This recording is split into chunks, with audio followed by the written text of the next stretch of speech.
بسم اللہ الرحمن الرحیم۔ السلام علیکم پیارے دوستو۔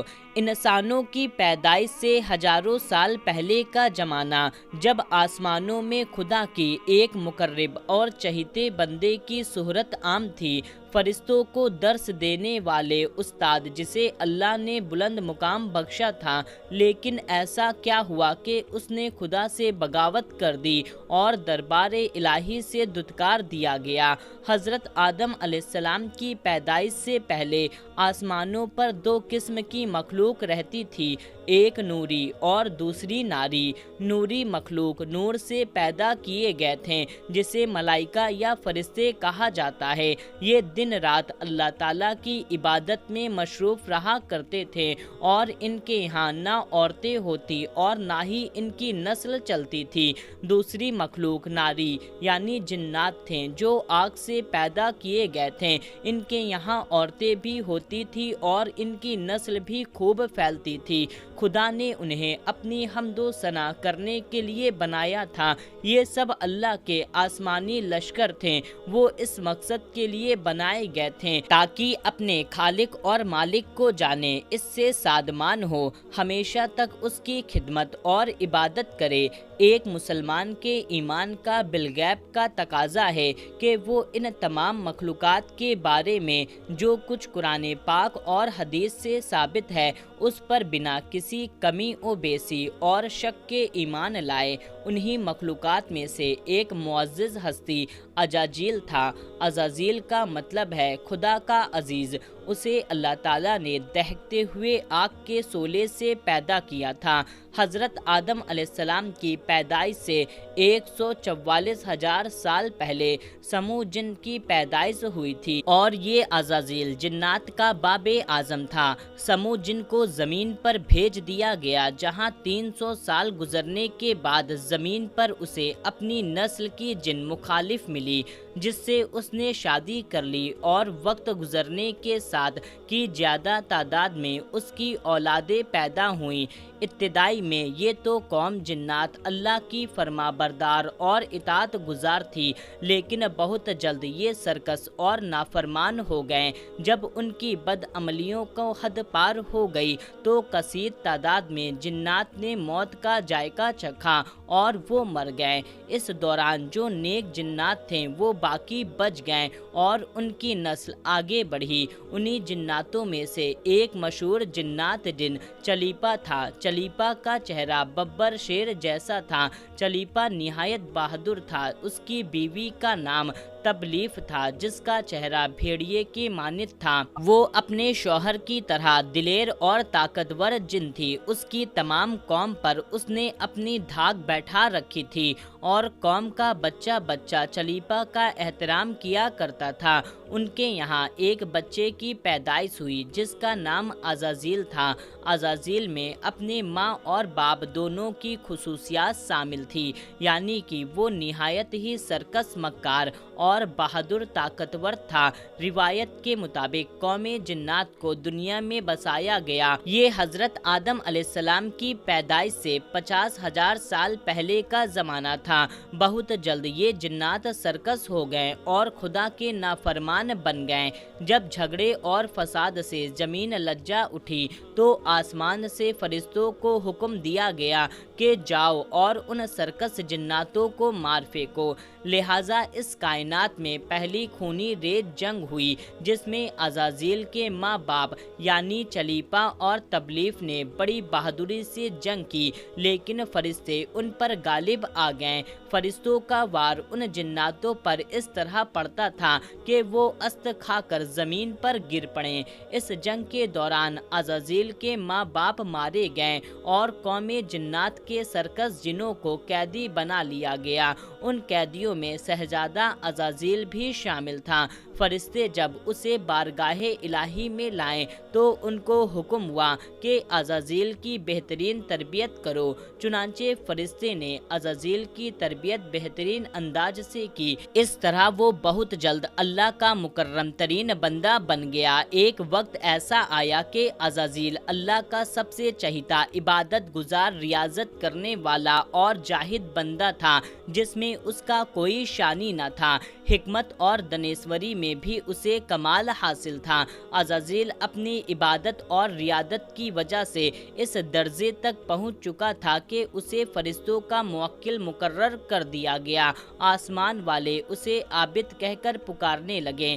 حضرت کعب بن احبار کا بیان ہے کہ عزازیل 40,000 سال تک جنت کا خزانچی تھا، 80,000 سال تک فرشتوں کا ساتھی رہا، 20,000 سال تک فرشتوں کا واعظ سناتا رہا۔ وہ جس ممبر پر بیٹھ کر عزازیل فرشتوں کو درس دیا کرتا تھا، اسی ممبر کے نیچے حضرت جبرائیل علیہ السلام، حضرت میکائیل علیہ السلام، حضرت اسرافیل علیہ السلام اور حضرت عزرائیل علیہ السلام بیٹھ کر کے اس کی درس سنا کرتے تھے، لیکن اللہ تعالیٰ کو بخوبی آگاہ تھا کہ یہ اصل میں لعین ہے اور ایک مدت کے بعد ذلیل ہوگا اور اپنے انجام سے غافل اس عزازیل کا خاتمہ کفر کے حالت میں ہوگا۔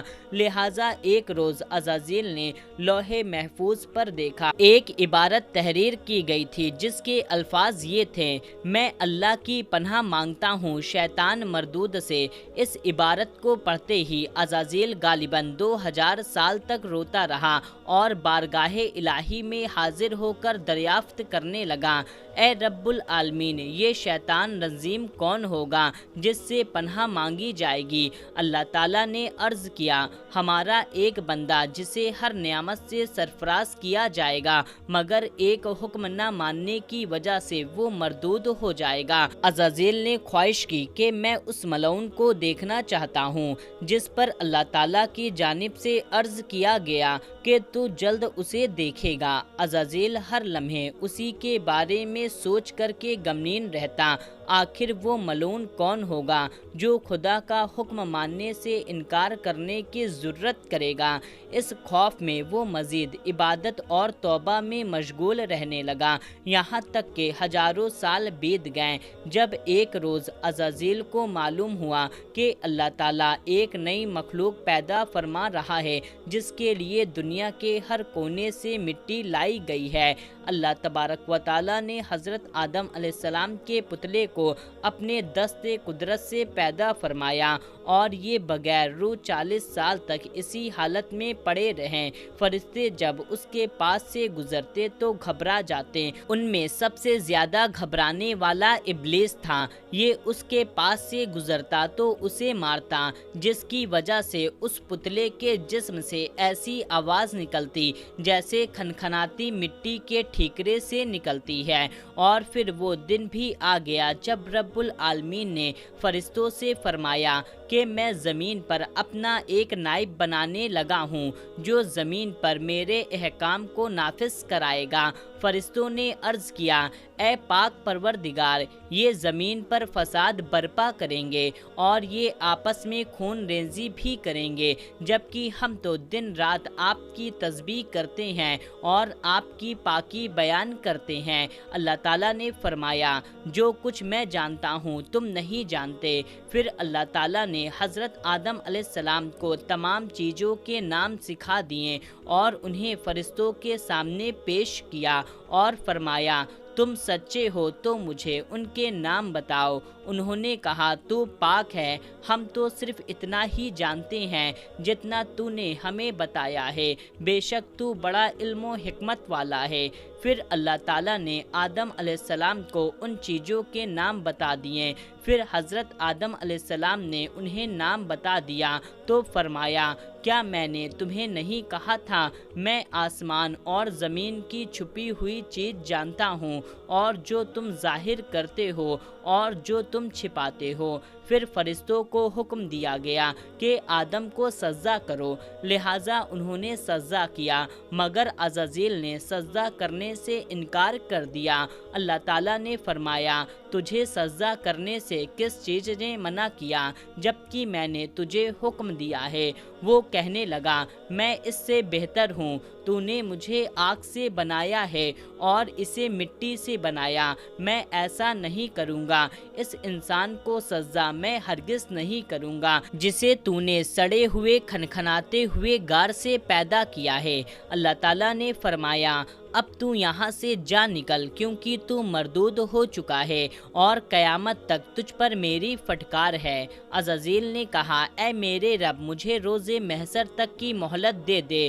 فرمایا، جا، میں نے تجھے متعین وقت تک کی مہلت دے دی۔ اس نے کہا، مجھے تیری عزت کی قسم، میں ان سب کو یقیناً بہکاؤں گا، ان پر حملہ کروں گا، ان کے آگے سے بھی، ان کے پیچھے سے بھی، ان کے دائیں سے بھی، ان کے بائیں سے بھی، اور آپ ان میں سے اکثر کو شکر گزار نہیں پائیں گے۔ اللہ تعالیٰ نے فرمایا، یہاں سے ذلیل ہو کر نکل جا، ان میں سے جو شخص تیرا کہنا مانے گا میں ان سب سے جہنم کو بھر دوں گا۔ اور یوں بارگاہ خداوندی سے دھتکار جانے کے بعد عزازیل ابلیس بن گیا۔ اپنی غرور اور تکبر اور رنوت کے بنا پر اس کی ہزاروں سال کی عبادت اور ریاضت برباد ہو گئی اور اسے ارض سے اٹھا کر کے فرش پر پٹک دیا گیا۔ اسلام کے علاوہ دوسرے مذہبی کتابوں اور عقیدوں میں بھی ابلیس یا عزازیل کا ذکر ملتا ہے۔ یونانی کتابوں میں اسے اپولین اور کتاب مقدس جس میں لوسیفر یا سیٹن کہا گیا ہے، زمانہ قدیم سے ایک منفرد مذہب ہے، اور اس شیطان لوسیفر کی پوجا کرتے آ رہے ہیں، جن کا ماننا یہ ہے کہ خدا سے لوسیفر کی بغاوت کرنا بالکل درست تھا۔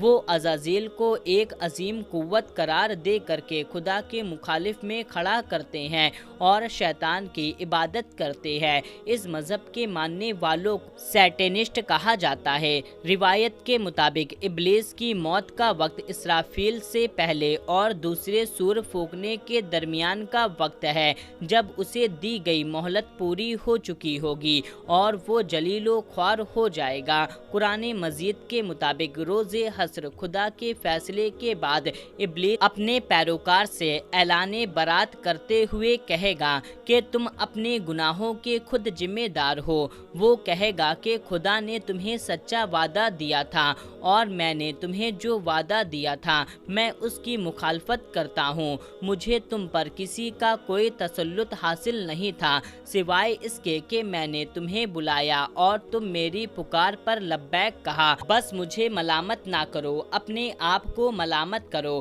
اب میں تمہارا فریاد گال نہیں ہوں اور نہ ہی تم میرے فریاد درست ہو۔ اور عزازیل کا حضرت آدم علیہ السلام کو سجدے سے انکار کرنے کا جذبہ حسد تھا، جسے اس نے مجبور کیا کہ میری جگہ آدم کو کیوں مل گئی۔ اس کا جذبہ تکبر اور غرور تھا، میں سب سے اعلیٰ ہوں۔ یہ صرف ایک سجدے سے انکار کی بات نہیں تھی، بات اطاعت سرکشی کی تھی۔ ابلیس نے دل میں خود کو رب مان لیا تھا۔ اس شرک عظیم کے نتیجے میں ابلیس قیامت تک رسوا اور لعنتی رہے گا اور اولاد آدم کو بھٹکانے کے لیے آزاد قرار پایا گیا ہے۔